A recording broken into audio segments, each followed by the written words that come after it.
Урматтуу көрүүчүлөр, кечээ Жогорку Кеңештин депутаттары Гүлшат Асылбаева жана Айнура Осмонова тарабынан маалыматты манипуляциялоо жөнүндө мыйзам долбоору талкууга коюлду. Анда мыйзамдын максаты катары жарандарды интернет мейкиндигинде жалган же анык эмес маалыматтардан коргоо багытталат деп жазылыптыр мыйзам долбоорунун максаты катары. Ал 9 беренеден турган мыйзам долбоорунда интернет колдонуучулардан баштап сайттын кожоюндары, ошондой эле провайдерлердин дагы укуктарын жана милдеттери жазылыптыр ал жерде. Эгер мыйзам долбоор ишке аша турган болсо, жана жалган маалымат тараткан интернет колдонуучулардан тартып, ошол сайттарга чейин жабуу боюнча айтылыптыр да. Анан биз бүгүн ушул мыйзам долбоорунун алкагында талкуу уюштурабыз. Бүгүн биз онлайн талкууга журналисттер коомдук бирикмесинин төрагасы Марс Тулегенов, ошондой эле Конституциялык палатанын мурдагы судьясы Клара Сооронкулова, медиа эксперт Азамат Тунаев, ошондой эле юрист жана медиа эксперт Нурбек Сыдыков мырза катышмакчы. Саламатсыздарбы? Анда ушул биринчи суроону Марсагай сизден баштасак. Ушул бүгүнкү күндө жарандардын көбү телевизордон эмес, маалымат каражаттарынан же интернеттен маалымат алып жаткан учурда ушундай интернеттик көзөмөлдөө тууралуу мыйзамды талкууга коюлушу, ушуну көздөп жатышы Жогорку Кеңештин же болбосо кайсы бир тараптардын канчалык бир негиздүү деп ойлойсуз? Ушул чын эле фейк маалыматтар бүгүнкү күндө бийликтин же болбосо Жогорку Кеңештин башын оорутуп жатабы? Айтып берсеңиз. Саламатсыздарбы, урматтуу күнүңүздөр, урматтуу мекендештер жана кесиптештер. Албетте бул мыйзам долбоорунун көтөрүлүшү медиа айдыңында жана ошондой эле жалпы юристтер арасында да, деги эле коомчулук арасында бүгүнкү күндө Кыргызстанда эле эмес, бүтүндөй дүйнө жүзүндө ушу интернет менен байланыш болгондуктан баардыгы өзүнүн оюн интернет аркылуу билдиргендиктен, анын үстүнө азыркы учурда, азыркы кырдаалда баардыгы, элдин баардыгы тең, улутуна карабай, жерине карабай баардыгы интернет менен байланышып жатат, маалымат алышып жатат. Ушундай маалда ушундай демилгени көтөрүүнүн өзү орунсуз болуп атат. Себеп дегенде өнүккөн заманда баардыгы интернет аркылуу болуп жаткандыктан мындай нерсе чектөө болуп эсептелинет. Менин жеке пикиримде, себеп дегенде сөз эркиндиги деген бар. Сөз эркиндиги бизде Конституцияда да жазылган. Анан албетте бул жерде юристтер да катышып атат. Юристтер да юридикалык жактан өздөрүнүн талдоосун түшүндүрүп береттир. Менин жеке пикиримде бул албетте жалпыга маалымдоо каражаттарына дагы терс таасирин тийгизбей койбойт. Себеп дегенде бул жерде айтылып жатат, кайсыл бир ыйгарым укуктуу органдар Кыргыз Республикасынын өкмөтү менен биргеликте кандайдыр бир чектөөлөрдү киргизе алат деп. Мен мындай жалпы жолунан айтып атам да, так айта албасам кечирим сурайм, бирок ушул чектөө болгондуктан ЖМКларга, журналисттерге, деги эле сиздерге окшогон интернет сайттарга чоң эле мындай тоскоолдук жаратат. Себеп дегенде кайсы бир маалыматты чыгарсаңар, аны кайсыл бир белгисиз органдар жана Кыргыз өкмөтү ошону карап анан бул туура эмес экен, бул жалган экен, муну алып салалык деген чечим чыгарса, анан бул жерде да жазылып атат, сотко чейин эле ошол органдар кандайдыр бир чара көрө алат экен да. Мунун баардыгы чектөө болуп эсептелинет да.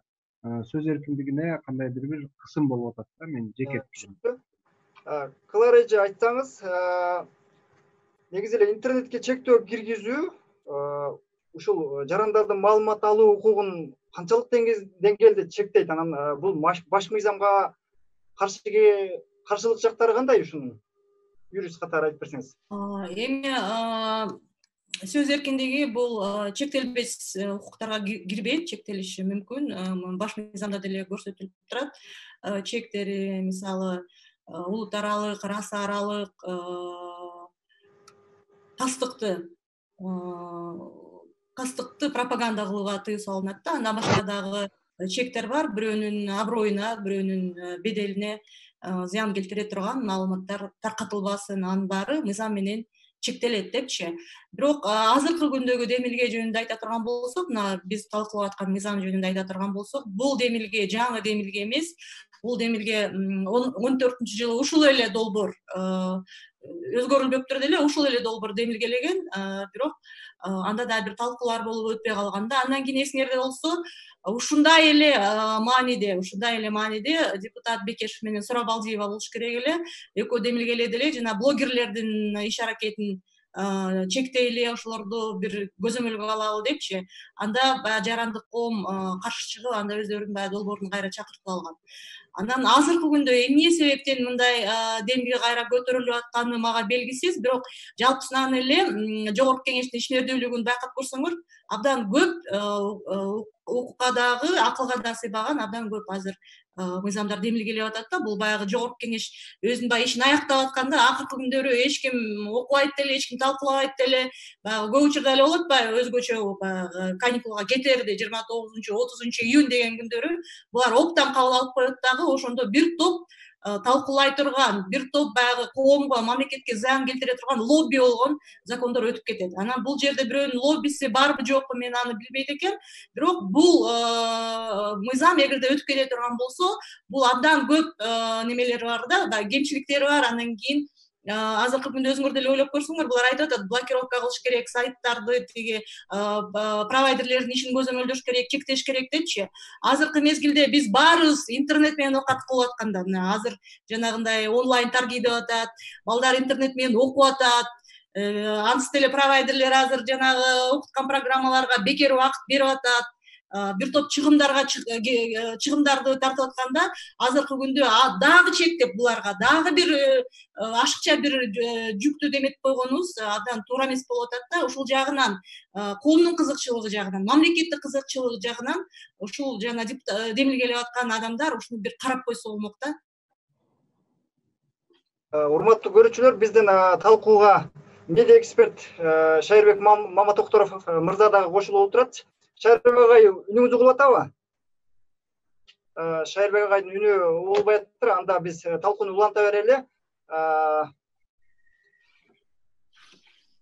Азамат агай, сиз ушул сөз эркиндиги дайым ушул маалымат каражаттарынын ишмердүүлүгү тууралуу дагы аябай көп иштер жасап келесиз. Эми сиздин оюңузду дагы уксак ушул сунушталып аткан мыйзам долбоору боюнча. Талбек, сиз башында ушул мыйзам долбоорунун автору эки депутат деп айтып кеттиңиз. Бирок менин оюм боюнча ушул демилгени 120 депутаттын ичинен жок дегенде ушу 100ü колдоп турат деп айтсам жаңылбайм. Эмне үчүн? Анткени Клара айым азыр абдан туура айтып кетти ушул маселенин тарыхын. Ушуга окшогон демилгелер Жогорку Кеңеште такай туруктуулук менен чыгып атат да. Көп байкоочулардын пикири боюнча ушул мыйзам долбооруна түздөн-түз Коопсуздук комитетинин да тиешеси бар деп, мына өткөндө деле биз ушул суроого абдан мындай көрүнбөгөн болсо деле абдан тыгыз тиешеси бар. Мамлекеттик эмес бейөкмөт уюмдардын ишмердиги жөнүндө мыйзамга жаңы толуктоолор киргизгенге өзү демилгечи болуп чыгып атат. Бул да маселени биз унутпай, аны да көңүлүбүзгө алып, кеңири талкуулап, элдин пикирин чогултушубуз керек. Эмне үчүн? Себеби бир, сөз эркиндиги, ой эркиндиктин бул жарандык укуктардын эң мындай базалуу, эң негизги укуктары болуп эсептелет. Алар бүт эл аралык законодательство жагынан корголот. Аны биздин өкмөт башчыларыбыз бийик трибуналардан такай кайталап декларативдүү түрдө болсо деле айтып турушат. Бирок жашообузда таптакыр башка көрүнүштү көрүп атабыз. Сөз эркиндигине болгон чабуулдар такыр токтобой койду. Андыктан мен биринчиден көңүл бурдура турган жагдай бул жогорку кеңештин жана регламент жана этика комитети деген бар. Же комиссиясыбы азыр так эсимде жок. Ушул комитет жакшылап иштеп, сунушталган законопроекттерди алдын ала экспертизадан өткөрүп турса жакшы болот эле. Эмне үчүн дегенде, жогорку кеңеште азыр элдин баары эле жинди болуп калган принтер деп, баягы Орусиядан келген сбесившийся принтер деп коет. Бул эмнени түшүндүрөт? Ойлонбоктун кереги барбы, кереги жок, орундубу, орунду жокпу, же орунсузбу деп каалаган закондорун кабыл алып, мына ушул күнгө чейин канча жүздөгөн закондорду кабыл алышты, алардын ичинен 5% иштесе дагы жакшы. Мына бул парламенттин эч кандай түшүнүгү жок, автоматтуу түрдө, Клара айткандай, мындай пакет менен массалык түрдө закондорду кабыл алган кесепети болуп атат. Ошон үчүн экинчи сунушум бул тезирээк жарандык коомчулуктагы, ЖМКлардагы өз атынан жогорку кеңешке адреслеп өзүбүздүн позициябызды билдирип, ачык каттарды жазсак жакшы болот эле. Сөзсүз түрдө ошол адресаттарга президентибиз да кошуп коюш керек. Биз билгенде президенттин жана вето укугу бар. Эмне үчүн дегенде, сөз эркиндиги бул бүткүл баягы эл аралык жактан бизге кандай көрсөтүлүп аткан жардамдын эмеси болуп турат да, керектүү бир нерсеси. Мына ошол коронавирус айларында деле канча бюджетибизди колдогон, канча гранттарды алып атабыз. Демек, эгерде биз демократияга каршы, сөз эркиндигине каршы багытталган мыйзамдарды кабыл алган сайын, ушу бизге көрсөтүлгөн жардам баары бул чоң мындай суроо болуп калат да. Аны элибизде туура түшүнүш керек. Анткени ошол жардам мамлекетибизге эмес, өкмөтүбүзгө эмес, элибизге берилет. Бүт грант берүүчүлөр, жеңилдеткен кредиттерди берген уюмдар ошентип кайталап турат. Элди колдойбуз, элге жардам берип атабыз деп. Ошон үчүн эл тараза, эми өзү көрсүн, өзү чечсин. Ушундай мыйзамдар бизге керекпи, керек жок. Рахмат. Чоң рахмат.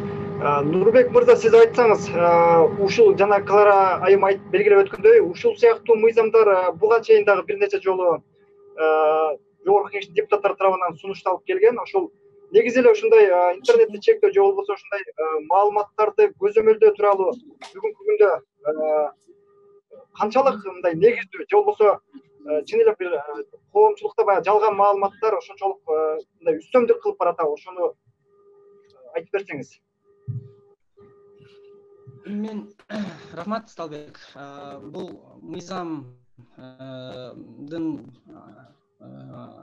беренелеринен мындай айтып коеюн.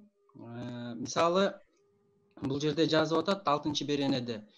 Финансы министрлиги тарабынан ушул 6-чы берене боюнча дагы бир чоң суроолор жаратылыш керек да. Себеби дегенде ыйгарым укуктуу бир орган белгиленет экен да. Элестетсеңиздер, канчалаган сайттар бар, канчалаган провайдерлер бар, канчалаган бир жанагы интернет колдонуучулар бар, ошонун баарын мониторить эткенге бир орган керек.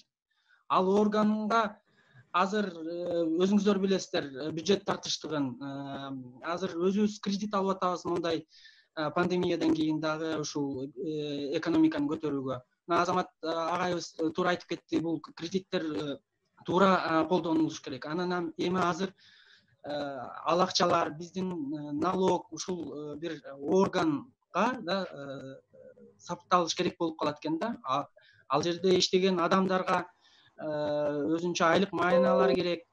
Маалым катта, могу мыйзам долбоорунун маалым катында бул органга канча суммадагы акча керек, канча айлык майына болот, кайсыл эгерде бул жаңы орган болбосо кайсыл органга берилет, ошонун баары маалым катта жазылыш керек да. Эч кандай бир маалыматтар жок ал жөнүндө дагычы. Эми ушундай бизде коронавирус оорусу болуп атса, андан кийин ушул акча туура сарпталышы керек болуп аткан жагдайда ушундай мыйзам долбоору бул расход да, чоң расход, жыл сайын өсө турган расход. Аны жакшылап талдаш керек. Эч бир мындай бир ал жөнүндө маалым катта, справка обоснованияда бир далилдер же эч нерсе айтылбаптыр да.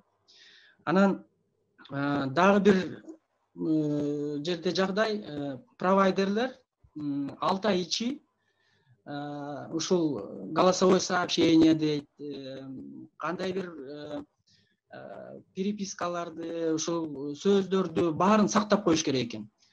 Бул деген чоңдогон серверлер керек, бир каражаттар керек. Ушул азыр сунушталып жаткан мыйзам долбоору ушул шайлоонун алдындагы ушул кайсы бир саясий күчтөрдүн өздөрүнүн оппоненттерине бир каршы багытталат деп айтсак, ушуга канчалык бир негиз бар? Эми толук мындай көрөгөчтүк же болбосо мындай көз ачыктык каттары айта албайм. Балким бардыр. Себеп дегенде мына азыр шайлоо келатат. Жана Клара эжебиз айткандай, быйыл мына депутаттардын ишмердүүлүгү соңуна чыгып келатат. Кече дагы чоң талкуу болуп, бири-бирин дагы бир топ сындап өтүштү. Иш жыйынтыкталып атат деп өздөрүнүн ишмердүүлүгү боюнча да бир топ сындарды бири-бирине айтышты. Анан алдыда күзүндө шайлоо боло турган болгондуктан мындай нерселер дагы толук болушу мүмкүн. Себеп дегенде, албетте азыр бүгүнкү күндө жашыруун деле эмес, көпчүлүк колунда бар биздин саясатчыларыбыздын өздөрүнүн жалпыга маалымдоо каражаттары да бар. Кандайдыр бир деңгээлде кээ бирөөлөр ачык айтат, кээ бирөөлөр ачык айтпайт. Өздөрүнүн карамагындагы жалпыга маалымдоо каражаттары бар. Ал жерде жүргүзүлгөн өздөрүнүн саясаттары бар, редакциялык саясаттары бар. Балким ошого байланыштуу кандайдыр бир деңгээлде кооптошуп кетиши мүмкүн да, себеп дегенде кобушуп да кетиши мүмкүн. Шайлоо келет, шайлоо маалында албетте баардык ЖМКлардын баардыгы борбордук шайлоо комиссиясынын алдынан каттоодон өтүш керек да. Үгүт насаат жүргүзүш үчүн же болбосо кандайдыр бир дебаттарды өткөрүш үчүн. Анан балким ошого бир алдын алып көрүлгөн чарабы деген дагы ой болот да. Себеп дегенде жана буга чейин Нурбек мырза да айтты, башка биздин кесиптештер да айтып өтүштү. Ушул кандайдыр бир туура эмес түшүнүктөрдөн улам ушул нерсе келип чыгып атат да. Жана Азамат мырза да айтпадыбы, мисалы буга чейин дагы ошо биз карантин маалында дагы улуттук коопсуздук кызматы, мамлекеттик коопсуздук кызматы тарабынан да бир мыйзам долбоору сунушталып кетти эле. Анда дагы ошо медиа уюмдар өздөрү баарыбыз биригип кандайдыр кайрылуу жасаганбыз, бул да туура эмес деп. Балким ушунун баары келип акырындык менен элдер баягы азыркы маалда үйлөрүндө отурганда айрым жерлерде интернет жеткиликтүү, айрым жерде жеткиликтүү эмес, элге кабар жетеби, жетпей калышы мүмкүн деген мааниде ошону тез арада өткөрүп кетебизби деген үмүттө да болушу мүмкүн да. Шайлоого толук кандуу аралашып да кетиши мүмкүн бул. Балким ошого карата жасалган иш-чара да болушу мүмкүн. Сталбек, уруксат болсо мен дагы эки жагдайды айтып кетейин. Мына караңыз, биринчиден бул интернет провайдерлерге түздөн түз тиешеси бар болгондуктан анткени мындай сунушталган чаралар албетте өзүнүн артында көптөгөн финансалык чыгымдарды алып келет. Бул чыгымдар кимдин чөнтөгүнөн кийин толукталат? Биздин элдин кардарлардын, керектөөчүлөрдүн чөнтөгүнөн алынат. Мына ошону дагы элибиз эске алышы керек. 4-октябрда Кудай буйрса кайра баарыбыз шайлоо участкаларына барабыз, добушубузду беребиз. Өзүбүздү чоң ачып кимге берип атабыз? Кайсы депутаттарга? Ал депутаттар бизге эмне пайда алып келип атат? Кандай мыйзамдарды сунуштап атат? Ал мыйзамдар биздин жашообузду жеңилтип атабы? Тескеринче мындай баш аламандыкка алып келип, абалыбызды мындан да оор кылып атабы? Анткени ошол интернет провайдерлер буга 100 кепилдик бере алсак болот. Ошол чыгымдардын баарын өздөрүнүн тарифтерине кошуп коюшат. Болду, бул экономикалык закон.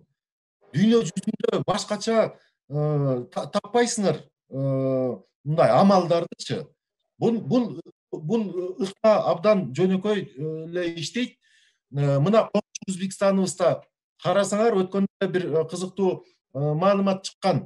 Apple деген чоң корпорация Өзбекстанга салык төлөп баштады деп мындай позитивдүү маанай менен сунушталды да бул жаңылык. Элдин баары колдоп, мына мамлекет деген кандай иштеш керек? Мындай чоң Apple'ды төлөттүрүп койду деп. Эртеси күнү башка маалыматты уже эч ким жаңылык берген жок. Анткени Apple дароо эле ошо Өзбекстандын территориясындагы өзүнүн клиенттерине бүт сервис, бүт услуга, платный услугаларын өзүнүн продукциясына бааны кымбаттап койду. Болду. Биякта эч кандай велосипед эч ким жаңыдан чыгарбайт. Дал биздики деле дал ошондой болот. Акчаңар көппү, анда ошол мыйзам долбоорун колдогула. Мындай мен ироничный айтып коеюн да.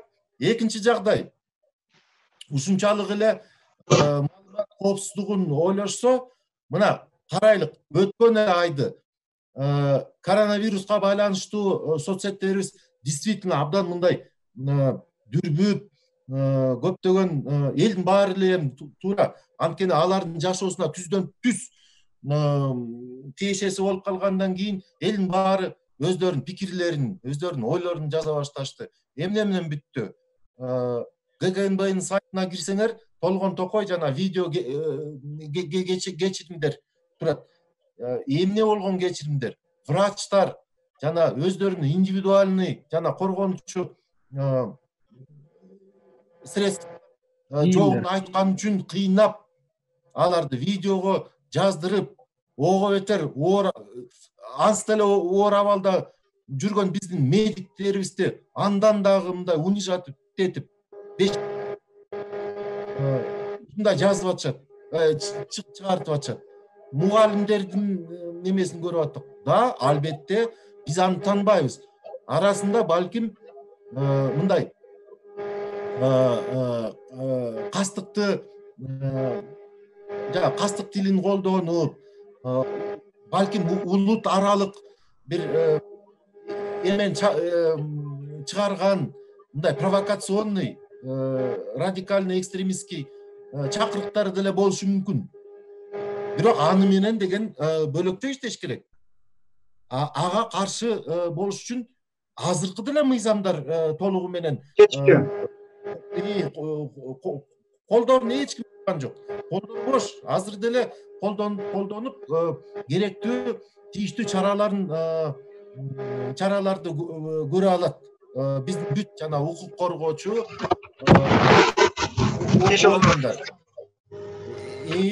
андай мисалдар толуп турат. Бул мен эки эле аргументти азыр келтирдим. Чоң рахмат. Кылар айым, сиз айтсаңыз, ушул дал ушул 6-чакырылыштын депутаттары буга чейин Дастан Бекешев, ошондой эле Улан Пирматов дагы буга чейин социалдык тармактарды көзөмөлдөш керек. Анан кийин жанагы бирөөлөрдүн кадыр баркынап шек келтирген пикирлер үчүн аны жоопко тартыш керек деген сыяктуу айыптөлөтүп жоопко тартыш керек деген сыяктуу өздөрүнүн сунуштарын айтышып, бирок коомдук талкуудан кийин булар бул өздөрүнүн сунуштарын чакыртып алган болчу. Деги эле ушул 6-чакырыштагы жогорку кеңеш ушул сөз эркиндигине карата кандай бир мамиле жасап атат, ушуну сиз айтып берсеңиз. Мындай аракеттер буга чейин деле болгон, дагы деле боло берет. Анткени өзүңөр деле байкап атпайсыңарбы, социалдык тармактардын коомдук саясаттагы күчү азыр абдан зор болуп атат да, коомдук пикир дебат или жаратып, керек болсо шайлоо процесстерине кийлигишип көп нерселер соц тармактарда чечилип калып атат да. Азыр массалык маалымат каражаттарына салыштырмалуу соц тармактар күчтүү болуп атат.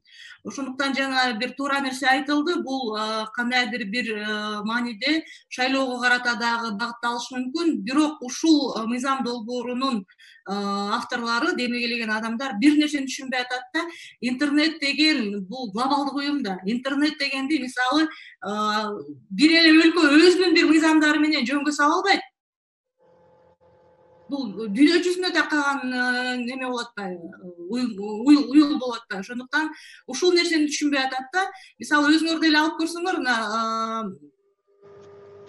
Facebook'та алып көрөлү. Facebook'тун өзүнүн эрежелери бар. Эгерде мисалы Facebook'ка карата биздин соттор бир өкүм чыгара турган болсо, мына баганча немени маалымат экстремисттик бул алынсын дегенде, ал сөзсүз түрдө мисалы Facebook'тун администраторуна булар кайрылат, бирок ал кайсыл өлкөдө, ал Кыргызстан юрисдикциясына карабайт да, ал аны аткарышы мүмкүн, аткарбай да коюшу мүмкүн. Аткарбай койсо ага эч кандай чара колдонулбайт. Ошон үчүн бул чынында эле болбогон нерсе да. Анан блокировка кылыш керек деп атат сайттарды. Эгерде мисалы кандайдыр бир туура эмес маалымат таркатылып атса, блокировка кылыш керек деп. Могу жерде ошол немен системаны түшүнгөн адамдар отурат го, өздөрү деле айтсынчы, блокировка кылып койгондо ал маалымат эмне башка жерден чыга калбайбы? Кайра эле башка булактан чыгат да. Ошон үчүн бул жерде мына бүт дүйнө жүзүндө бул нерсени түшүнүп атат да, аны жөнгө салып, тыйып коюу интернетте андай мүмкүнчүлүк жок. Мына азыр жакында эле бир маалымат алдык, биз прокуратура канча дейт, бир былтыркы маалымат боюнча бир 60 сайтты блокировка кылыптыр. Анын өзүнүн азамат туура айтып кетти, анын өзүнүн мыйзамда көрсөтүлгөн жолу бар. Билтеген 2 мыйзам турат, кодекс турат, жаза кодекси, жарандык процессуалдык кодекси. Ал жерде мисалы 3 күндүн ичинде эле прокурор сотко кайрылат, 3 күндүн ичинде эле сот чечим чыгарып берип коет. Ал дагы маалыматты алдырып салгыла, же болбосо сайтты блокировка кылып салгыла депчи. Азыркы күндө экстремисттик материалдар менен күрөшө турган мыйзамдар бар. Ашыкча мыйзамдын кереги да жок. Анан дагы бир айтып кете турган нерсе, жана Нурбек абдан туура айтты, бул жерде мыйзамдын долбоорунда сөзсүз түрдө көрсөтүлүш керек эле, справкасында бюджеттен канча каражат керек деген маселе көрсөтүлүш керек эле да. Мына мисал катары айтып кетейин, Роскомнадзор аны жанагы интернеттин баарын көзөмөлгө алганга бир орган деди Нурбек, ага адамдар керек, алардын баарын окутуш керек, аларга айлык төлөш керек, андан башка дагы программа керек. Эң кымбат программасы экен да. Мына азыр Роскомнадзор ошол маселени көтөрүп атат. 60 миллиард рубль турат экен. 60 миллион рубль турат экен бир программасы. Эсептеп көрсөңөр, ошондой каражаты барбы азыр мамлекеттин өзү моминтип кайыр сурап жүргөндө, башка уюмдардан, башка өлкөлөрдөн. Сөзсүз түрдө эгерде ушул мыйзамдын ишке ашышына мамлекеттик каражат керек болсо, мыйзам боюнча сөзсүз түрдө көрсөтүш керек аны өкмөттүн корутундусун алыш керек. Өкмөттүн мүмкүнчүлүгү барбы мыйзамды ишке ашырганга деп. Экинчи жагы, жана айтып кеттик го, конституцияда мындай чектелиш мүмкүн депчи, бирок конституцияда так жазылып турат да, сөз эркиндиги мыйзамдын негизинде жана сот менен гана соттун чечими менен гана чектелет депчи. Болгондо дагы ошондой мыйзам кирип атканда, адамдын укугун чектейбиз деген мыйзам киргизип атканда, мыйзамда сөзсүз түрдө көрсөтүлүп туруш керек. Кайсыл максат үчүн? Ал максат баарыбызга маанилүү болгон, жалпы коомго, жалпы мамлекетке маанилүү болгон максат болуш керек да. Ошондой максатта гана адам укугу чектелиши мүмкүн. Ошол максат көрсөтүлдүбү? Мен андай максатты мыйзам долбоорунда көргөн жокмун. болгондо дагы бир эле бир аткаруучу орган системасындагы бир бийлик органына берип коебуз, ошондой бир орган түзөбүз деп атат. Ал андай органдын укугу жок конституция боюнча сөз эркиндигин чектегенгечи. Ал сөзсүз түрдө эгерде чектейбиз, маалымат алабыз деп, маалымат деген бирөөнүн менчиги да. Бул жерде менчик укугу дагы бузулуп атат да. Сөз эркиндик укугу, менчик укугу, жана айтып кеттик, ишмердүүлүк укугу, мисалы сайттар азыр ишмердүүлүк жүргүзүп атат да. Аларды блокировка кылып койсо, бир материал үчүн блокировка кылып коет, а башка ишичи, башка ишмердүүлүк үчүн токтоп калат. Ошондуктан бул жагынан дагы ишмердүүлүк укугуна дагы зыян келип атат да. Ушундай бир жакшы бир анализдеп туруп, ошол мыйзамды демилгелеген депутаттар өзлөрү ошол маселени изилдеп туруп кабыл алса жакшы болмок. Менин оюмча азыр жөн эле популисттик маанайда кетет. Шайлоодо ушундай ар кандай маалыматтар таркатылышы мүмкүн, ошон үчүн ошо менен күрөшөлү десе эле депутаттар кабыл алып коюшу мүмкүн. Бирок дагы деле айтып атам да, бул мыйзам кабыл алган күндө дагы бунун иштей турган механизми жок, иштете албайт. Бир маалыматты жок кылгандан кийин кайра эле башка маалымат кете берет. Ошол эле маалымат кайра башка жерден чыга калат. Facebook'та деле көрүп атпайсыңарбы? Facebook'тун өзүнө даттанасын алып коет, карасаң башка жерден эле ошол маалымат кайра чыга калат да. Ошон үчүн бул жерде антип күрөшүүнүн натыйжасы деле болбойт да, эч кандай таасири деле. Анан ушул жогорку кеңеш парламентаризмге умтулабыз, анан кийин демократияны курабыз деген парламенттин ушундай сунуштап жатканы негизинен кандай деп ойлойсуз? Парламент өкүлдөрүнүн. Эми парламент өкүлдөрү айтып атпайбызбы, биз эми баарыбыз эле күбө болуп атпайбызбы? Сабатсыз депутаттар көп, өтө көп. Ошон үчүн сабатсыз мыйзамдар да кабыл алып атат. Мына Ким Азаматты Жемашев жана айтып кетпеди, мына өткөндө эле талкуу кылдык.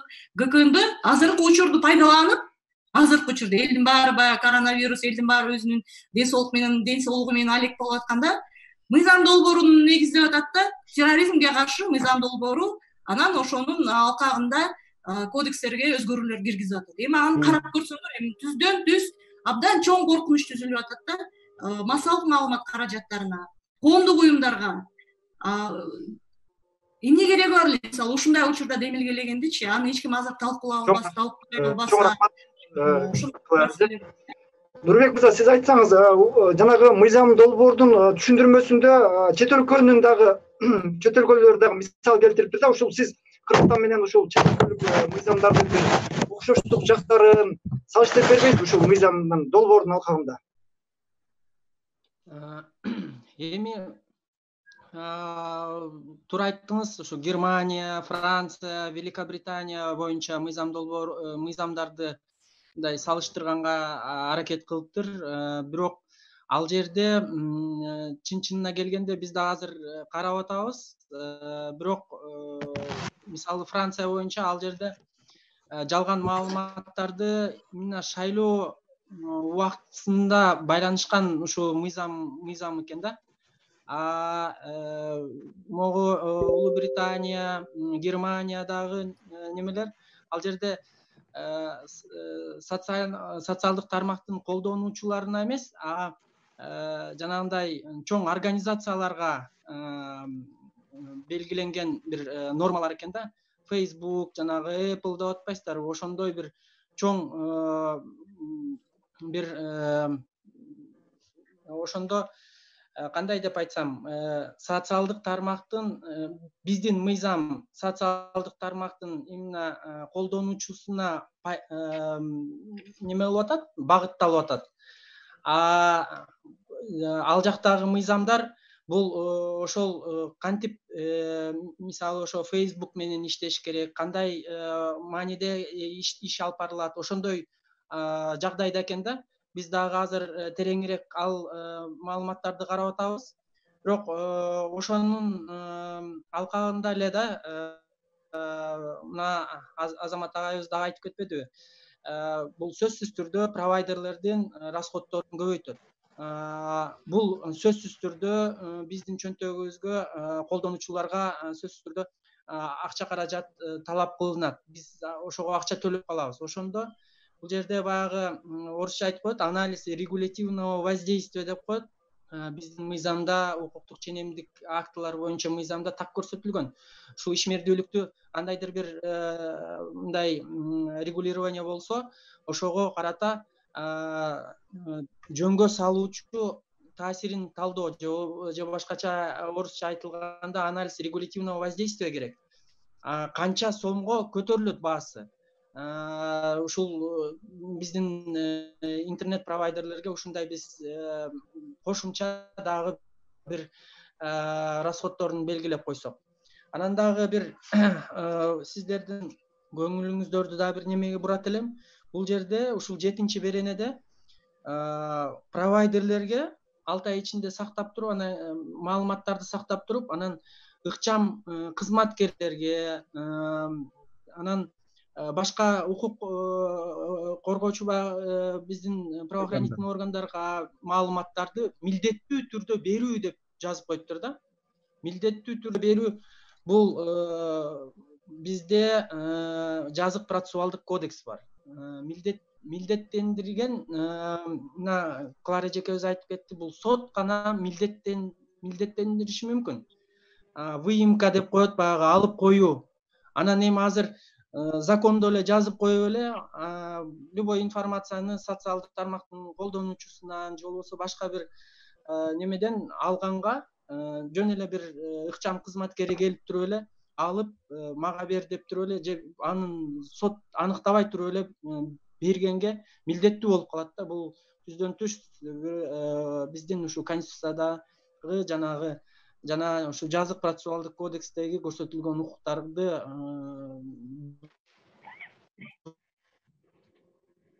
чоң рахмат Нурбек мырза. Барсагай сизге дагы айтып атпайбызбы? Дагы ылайык, конституцияга ылайык чектөө только ушул мыйзамдар гана аркылуу болушу мүмкүн да, чектөөлөр. Бул жерде жазып коюптур, маалыматка жетүүнү чектөө жана тыюу салуу тартиби Кыргыз Республикасынын өкмөтү тарабынан белгиленет деп. Эч убакта мындай мүмкүн эмес да. Сөзсүз түрдө мыйзам менен гана, кандайдыр бир кайсыл гана укук болбосун, мыйзам менен гана чектелиши мүмкүн да. Өкмөттүн ченемдик актылары менен укук бул баягы биздин укуктар чектелиши мүмкүн эмес да. Ушундай бир мыйзам долбоору каралып атыптыр. Эми бул агайлар айткандай ушул жарандык коом өз пикирин мындай айтыш керек да. Чоң рахмат Нурбек мырза. Биз талкууну дагы жыйынтыктайлы деп калдык. Акыркы суроону, эки суроону Азамат агай менен Марсагайга берип, анан кийин жыйынтыктайлы. Марсагай, сиз айтсаңыз, журналисттер коомдук бирикмесинин төрагасы катары бүгүнкү күндө ушул массалык маалымат каражаттары, баягы өзгөчө ата мекендик маалымат каражаттары мындай эркин деп айтылганы менен көпчүлүк учурда баягы журналистиканын этикалык кодекстерин сактабай, кайсы бир топторго кызмат кылып, анан кийин ушундай соттошуу процесстери көп болуп келет да. Анан ушундай ушул этика кодексин же болбосо ушундай журналист өзүнүн маалымат каражаттары өзүнүн коомдогу социалдык бир жоопкерчилигин мындай жакшы ишке ашырыш үчүн эмнелер мындай жетишпей жатат бүгүнкү күндө? Биринчи мен жооп берсем, билим керек. Мына биз жалпыга маалымдоо каражаттарынын үстүнөн даттанууларды караган комиссиянын мүчөсүбүз, Клара экөөбүз, Клара Соломкулова экөөбүз. Ал берене жана силер өзүңөр баса белгилеп кеткен этикалык кодекс 23 беренеден турат. Бүгүнкү күндө мына ушул мыйзам жана башка көптөгөн ЖМКлардын ишмердүүлүгүнө байланыштуу көптөгөн мыйзамдар бар. Кандай иштеш керек, кандай тартип иштеш керек депчи. Бирок бүгүнкү күндө сиз өзүңүз кеп кылган ошо жергиликтүү жалпыга маалымдоо каражаттардын ишмердүүлүгүндө ошондой 2 жаатка, 3 жаатка бөлүнүп кеткен учурлар тилекке каршы катталууда. Ал бар, аны моюнга алыш керек. Ал биздин кесиптештер арасында да көп андай нерселер, ар жакка иштеп, бер жакка иштеп. Анан бул тилекке каршы абдан өкүнүчтүү нерсе. Бирок менин айтарым ушул 23 беренени деле сактанып, биздин кесиптештер, кесипкөй журналисттер деп айтайынчы. Себеп дегенде бүгүнкү күндө биздин кесиптештер абдан көбөйүп кетти. Кесипкөй деп айтууга менин укугум бар. Себеп дегенде бул тажрыйбалуу, такшалган, билимдүү кесипкөй журналист ушул 23 беренени сактаса эле башка мыйзамдардын кереги жок. ошол ишмердүүлүктүн негизинде иш алып барса болду. Башка мыйзамдар албетте эми баягы башка муктарды чектөөгө же болбосо кандайдыр көзөмөлгө алууга же болбосо нукка салууга керек. Бирок ошол чыныгы кесипкөй журналист болом десе, ушундай нерселерге кабылбайм десе, ошол жүрмүш беренени сактап ишмердүүлүк жүргүзсө, биз баарыбыз 2-ге, 3-кө, 4-кө, 5-ке бөлүнбөй эле жакшы иштейт элек да. Чоң рахмат. Биздин да убактыбыз аяктап баратат. Азамат агай, акыркы суроону сизге берсем, бүгүнкү күндө ушул маалымат каражаттарында болобу, социалдык тармактарда болобу, ошол жактардан маалымат мындай бардык эле бир такталган маалымат эмес да. Коомчулук ушул маалыматтарды кабыл алып, ошону пайдалануу мындай сабаты мындай бирдей эмес да. Ушуну коомчулукту бир такталган туура маалыматтарды алыш үчүн ошол коомчулуктун мындай маалымат алуу сабаттуулугун кантип жогорулата алабыз? Ушул багытта медиа каражаттары, журналисттер кандай иштерди жасаш керек? Мына биз өзүбүздүн кесип чөйрөбүздө Салбек ушу сиз айткан андан дагы тышкары көптөгөн мындай көйгөйлүү маселелер жөнүндө талкуулаганда бизде ар кандай пикирлер бар да кесиптештерибиздин арасында. Эми бир эмес, арабызда дагы мындай мамлекет демилгелеген чараларга деле жакын болот. Арабызда либералдар деле бар, баягы толук эчтеке менен чектелбеген эркиндик болсун деп. Эми чын албетте дайыма мындай бир ортодо турат да. Ары да бери да ооп кетпей, эң мындай реалдуу чечимдерди табышыбыз керек да. Ошол чечимдер эң негизгиси журналистика чөйрөсүндө бул өзү регуляциялаган иш-чаралар деп коебуз. Ошол инструментти деле коомдук тармактарга, соц тармактарга дагы колдонсо болот. Мына ошол эле коронавирус убагында жана маалыматтар, фейк ньюстар көбөйүп кетпедиби?